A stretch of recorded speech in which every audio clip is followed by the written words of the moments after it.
penyidik akan segera melengkapi berkas perkara untuk dilimpahkan ke JPU guna tahapan penuntutan. Oh, berarti sudah naik dong dari lidik kepada Nah, sudah sepertinya, tapi mungkin kita perlu pertegas lagi nanti apakah sudah ada siapa tersangkanya dalam hal ini. Yang cukup karena belum ada penetapan tersangka kan? Tersangkanya ya selain akan ada proses hukum yang akan berjalan, juga ada proses dokumentasi ya melalui film. Wih, maksudnya kisahnya Mbak Norma Risma ini akan difilmkan? Akan diangkat dalam sebuah film.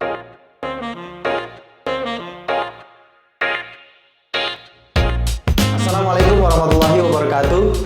Apa kabarnya sahabat Halo Pengacara? Semoga dalam keadaan sehat walafiat ya. Kembali lagi di YouTube channel Halo Pengacara. Pada kesempatan kali ini kembali Halo Pengacara akan memberikan informasi dan juga ulasan hukum terkait dengan isu-isu yang sedang viral di masyarakat yang menjadi perbincangan hangat baik di media sosial dan juga di media massa. Bersama Bang Nasrullah Nasution, pada kesempatan kali ini kita akan memberikan update terkait dengan perkara atau kasus ya dari Mbak Norma Risma yang melaporkan ibunya dan mantan suaminya di Polda Banten terkait dugaan perbuatan atau tindak pidana perzinahan yang dilaporkan kalau tidak salah 7 bulan yang lalu dan sampai sekarang belum ada perkembangan. Nah, makanya beritanya nih yang terbaru, Norma Risma mendatangi Bang Hotman ya untuk menindaklanjuti laporan dari Mbak Norma Risma yang katanya dikatakan tuh agak sedikit mandek gitu ya.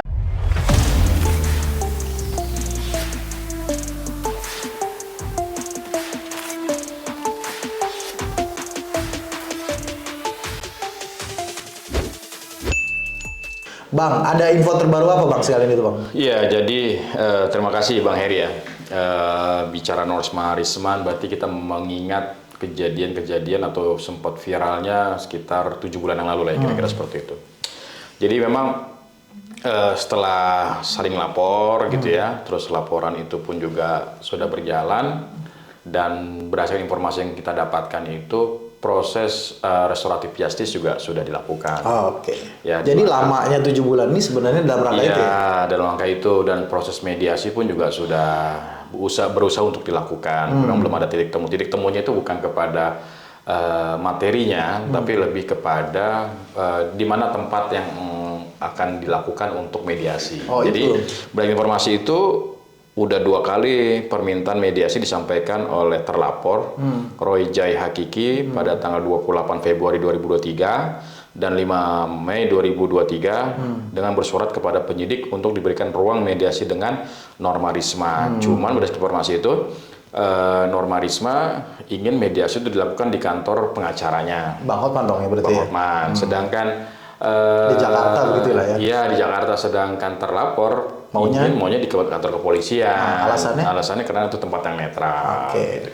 Jadi karena persoalan itu belum ada titik temu? Belum ada titik temu.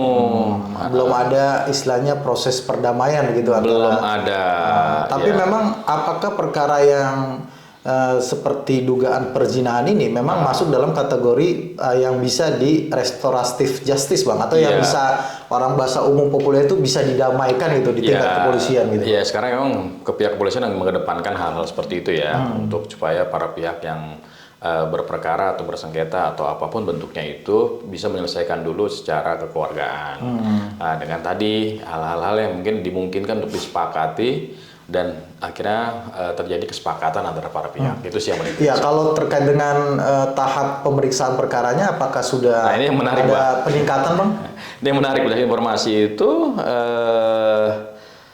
itu sudah naik tahapannya gitu ya. Karena tidak ada kesepakatan, maka pelapor meminta perkara dugaan perzinahan dilanjutkan hingga proses persidangan, sehingga Norma Risma kuasa hukumnya minta kasus ini dilanjutkan. Nah, berarti sudah selesai nih ya? Iya. Di tingkat kepolisian restoratif justice-nya berarti tidak berhasil gitu ya? Betul. Katanya di sini katakan penyidik akan segera melengkapi berkas perkara untuk dilimpahkan ke JPU guna tahapan penuntutan. Berarti sudah naik dong dari lidik kepada sudah sepertinya. Tapi mungkin kita perlu pertegas lagi nanti apakah sudah ada siapa tersangkanya dalam hal ini. Yang cukup karena belum ada penetapan tersangka kan? Tersangkanya. Jadi kita lagi sedang menunggu menunggu nih informasi selanjutnya.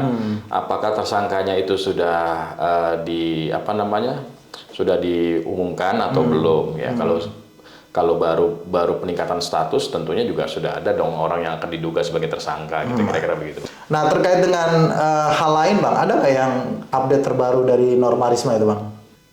Yang terbaru itu sih ya, artinya dia akan tetap melanjutkan proses ini sampai pada tahapan persidangan. Karena dia melalui kuasa hukumnya ataupun dia secara pribadi ya ingin kasus ini cepat selesai gitu ya. Selesai itu artinya ya berlanjut, segera tingkatkan statusnya, ada pelimpahan, ada persidangan dan seterusnya. Ya artinya ini perkara berjalan ya. Kalau kan dugaan kita itu perkara ini tidak berjalan, jalan di tempat lah gitu, tidak ada proses yang dilakukan. Ternyata berdasarkan informasi yang tadi Abang sampaikan, berarti sudah ada proses yang dilalui, ada restoratif justice, ada peningkatan pemeriksaan dari penyelidikan menjadi penyidikan begitu ya. Betul. Ya berarti ini kemungkinan akan lanjut sampai dengan proses persidangan Bang ya. Betul. Akan lanjut persidangan. Yang menarik pula ya selain akan ada proses hukum yang akan berjalan juga ada proses dokumentasi ya melalui film. Wih, maksudnya kisahnya Mbak Norma Risma ini? Ya, isunya begitu. Akan difilmkan? Akan diangkat dalam sebuah film. Saya nggak tahu apakah bentuknya sinetron, apakah layar lebar. Film kalau tidak salah ya. Film ya, berarti layar lebar gitu ya. Karena saya juga pernah sempat baca terlintas tuh sudah ketemu dengan salah satu produser film sebenarnya. Ya ini saya nggak tahu nih apakah akan diperankan langsung ya? Diperankan langsung oleh Norma Risma atau orang lain gitu. Orang lain. Biasanya orang lain. Orang lain ya. Tapi ini kan mungkin konsumsinya juga bukan anak kecil lagi nih. Ini udah 21 tahun ke atas nih harusnya ya. Oh gitu ya? Iya, harusnya gitu ya. Gitu ya. Karena menurut harusnya ada beberapa adegan sebenarnya yang nggak boleh ditonton gitu ya, anak kecil gitu ya. Walaupun katanya juga ada sifat edukasinya dari film tersebut. Ini berarti sisi lain ya, ada perkaranya berjalan gitu ya. Berarti ada dari segi seninya ini akan ada difilmkan, diadaptasi. Berarti kan film diadaptasi dari kisah nyata gitu. Iya, kisah nyata ya.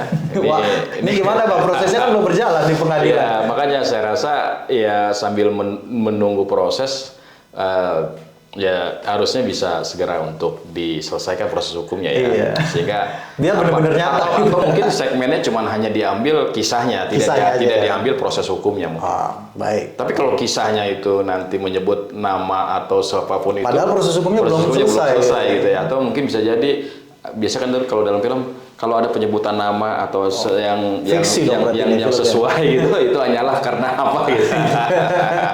Kebetulan semata. Baik. Ya, baik berarti itu ya update terbaru dari kasusnya Norma Risma ya Bang. Tetap berjalan dan kemudian kisahnya difilmkan, diadaptasi menjadi sebuah film. Ya, nanti kita akan update lagi nih setelah ini. Apakah akan ada penetapan tersangka nggak lama lagi ya terhadap terlapor gitu ya. Ya, makasih Bang Nasrullah. Terima kasih juga sahabat Halo Pengacara yang sudah menyaksikan video ini sampai dengan selesai. Jangan lupa dukung terus Halo Pengacara, subscribe YouTube channel Halo Pengacara dan nyalakan loncengnya supaya terus mendapatkan video-video terbaru, notifikasi video-video terbaru dari Halo Pengacara. Terima kasih sekali lagi. Salam Halo Pengacara. Assalamualaikum warahmatullahi wabarakatuh. Waalaikumsalam.